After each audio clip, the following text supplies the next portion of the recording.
Hi, I'm Yumi, and welcome to The Week That Was, a 60-second-ish look at what happened this past week at SJIIES. Start the clock. Monday and Tuesday, students enjoyed the last of their holidays, as teachers were back preparing for the start of the 2022 school year.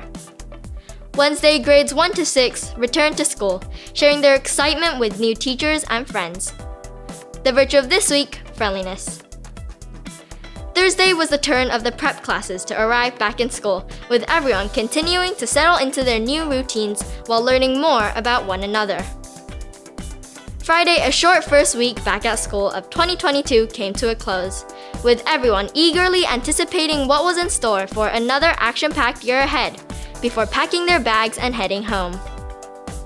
On behalf of the entire The Week That Was team, I'm Yumi, and we'll see you again next time.